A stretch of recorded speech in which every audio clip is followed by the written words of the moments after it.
Incredible attractions, immersive theming. Phantasialand is rightly rated as one of the world's best theme parks, so I'm guessing it's probably on your to-do list. And I can't blame you. The rocky multi-launching Terran, the unique thrills of F.L.Y, but don't sleep on Mouse au Chocolat or the Deep in Africa Adventure Trail. We're freshly back from our annual visits to give you the updated trip planning information for 2024. How to get there, rental car versus public transport, how many days will you need, is it 1 or 2, should you stay off-site or on-site at the official hotels, with helpful trip planning tips along the way, coming up in this guide to planning your ultimate Phantasialand trip.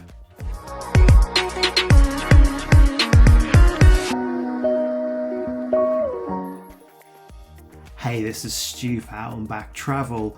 We make videos like this one to help inspire your own theme park adventures. Phantasialand is one of the most incredible theme parks in the world. Coming up in this video, we're going to go over the following sections with helpful planning tips along the way. First up, the park's 2 distinct operating seasons and the ticketing options. How much time to plan to experience Phantasialand fully? We'll answer the question, should you stay on site and what accommodation options are available nearby. We'll look at how to get there by car and public transport. And we'll look at what other theme parks are close by if you're formulating your own coaster road trip. So first up, let's take an overview of the 2 seasons and the ticketing options. So Phantasialand operates 2 distinctive seasons. You've got summer, which is late March to mid-November, and winter, which is mid-November to January. So in the summer months, you'll get the normal park fully open, everything operating as expected. In the winter, most things are open, but some of the water rides may be closed, and you get an extra kind of festive activities like ice skating and that kind of thing. In Europe, the weather is always a gamble, but the odds are less in your favour in those winter months, and we've definitely been snowed out of Phantasialand before. We have found winter is actually usually busier than the summer, mainly thanks to the cheaper tickets. However, I'd probably recommend summer for a more consistent experience. Winter is more atmospheric, just make sure you're prepared for those colder temperatures. Phantasialand has got itself into a pattern of dropping discounted entry tickets a couple of months in advance. However, this does lock you into a non-flexible ticket, so you won't be able to change the date or move it if your plans change. Something to think about. For example, they're currently offering tickets for the summer for €36 instead of €64, which would be the full price, and they drop down to as low as €29 in September.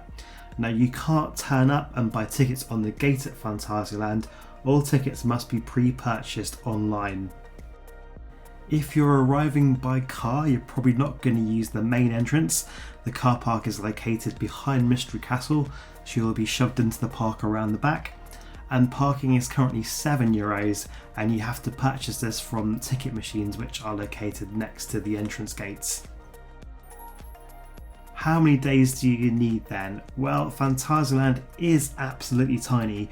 For us in the UK, it's probably a similar size, if not smaller than Thorpe Park. But to squeeze so much theming, so many attractions into such a tiny space, things are going to get stacked on top of each other a little, which can actually make navigating the park quite confusing. It's quite hard to get your bearings, especially on a first visit, so I would recommend 2 days if you're going for the first time and really want to enjoy the park. Another factor is how popular Phantasialand is. It's generally always busy, therefore you're going to have to expect a queue for the rides, so please pack those patience pants. Which is also another reason why it necessitates a second day, just so you can make sure you can get on things more than once and really enjoy all the park has to offer. Now, the official app has a handy feature where you can set a queue time alert, which will send you a push notification if a ride queue drops below a certain threshold. So for example here, I'm going to set it to notify me if the queue for Taron drops below 25 minutes. I can dream right. However, we found the queues did not update frequently in the app at all, and often when we arrived at the ride entrance, the queue time was very different to what the app was showing. We found using the website q-times.com to be much more accurate and much more up to date. That website even alerted us when rides had reopened from closures quicker than the official app was doing. Should you stay on site? I think how you're travelling to Phantasialand may determine whether you're staying on site or not, and if you're using public transport, it's just going to be a whole lot easier to stay on site. If you have a car, it does open up a few more options. There is a limited amount of accommodation available locally, and we're talking like less than 5 hotels and bed and breakfasts, so you're going to have to drive over half an hour to get a good value chain hotel if you're looking to save some euros, and that will open up your options staying in Cologne or Bonn a bit more. On our most recent visit, we stayed at the quirky base camp Bonn, which offers individual themed vintage caravans inside a warehouse. I'll leave a link to a full tour below. I'd really recommend this place if you're looking for something fun and different. Back at Phantasialand, there's 3 on-site hotels. Hotel Mantamba is definitely the cheapest. Lingbao is a bit more expensive but does have the benefit of a swimming pool, so there's a bit of extra amenities there for the price tag. Hotel Charles Lindbergh is only available as a package, so you have to buy an inclusive package that includes not only your stay but 2 days of theme park tickets, a breakfast and an evening meal. As a very generalised rule of thumb, if you unpackage everything, it works out you save the equivalent value of the evening meal, and you get the bonus of the one-shot fast track for F.L.Y. If you are paying the full price for theme park tickets and not taking advantage of those early sale online tickets, usually Charles Lindbergh will work out a better deal than the other 2 hotels because you're getting a bit more for your money. How to get there?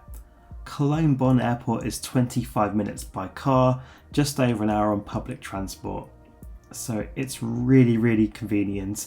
There are other airports nearby like Dusseldorf, however Cologne has such competitive flight prices and the convenient location mean it's going to be much cheaper to use Cologne rather than trying an alternative airport. If you are arriving by public transport to get to Phantasialand, get the train to Brühl or Brühl Mitte station. From there you can connect via the Phantasialand shuttle. It's really easy to spot as the bus is wrapped in Phantasialand branding and the stop even has a pin in Google Maps. The shuttle bus is €4 return and it is cash only, they don't take card payments, so make sure you have some euro for this. The timetable is available on the official website. In the summer, it starts at 8:25 in the morning and generally runs every 30 minutes. The last bus is 1 hour and 15 minutes after park closes. Now, in the past, we have taken the Eurotunnel and driven to Phantasialand from the UK. It's a long old drive and it was only made a bit more bearable because we were stopping off at parks in Belgium along the way. So I wouldn't recommend it, however, it is possible. And of course you can travel completely by train thanks to the Eurostar. We'd recommend checking out our friends at Theme Park Roundup as they are the masters of taking the train. So if you do have a rental car, what theme parks are nearby? Well, first up, obviously the city of Cologne is just half an hour by car or under an hour on public transport. A great, lovely historic city to explore, so I really recommend that if you're in the area. Don't just go to Phantasialand, please go and see Cologne as well. Movie Park Germany is probably the closest park at 75 miles away, just over an hour and 20 minutes. Thinking about the bigger theme parks in Germany, Europa Park is 250 miles away, so you're looking at 3.5 to 4 hours to drive to it. Holiday Park would break up that journey along the way as it's just over the 2-hour mark.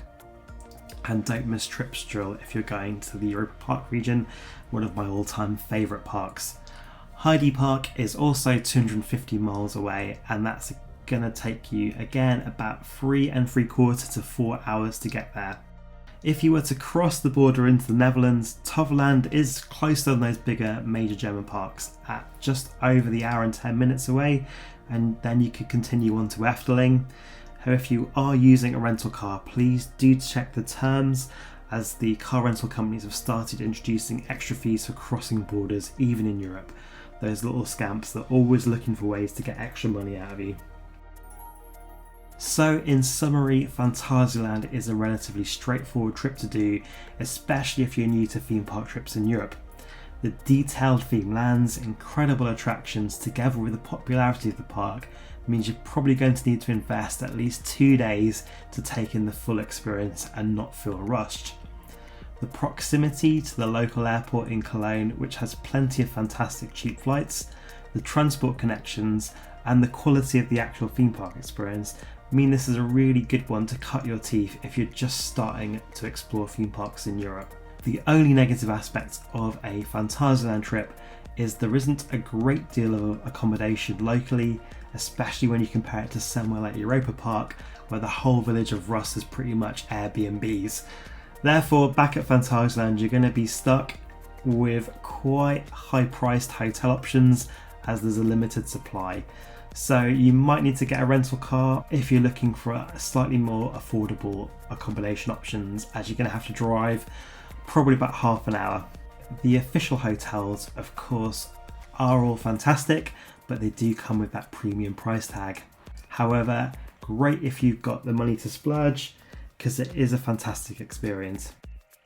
If you have got this far, thank you.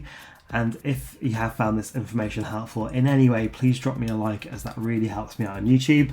What are your own Phantasialand trip planning tips? Or are you planning a trip to Phantasialand? Let me know in those comments below. And remember, until next time, stay safe on the way out and back.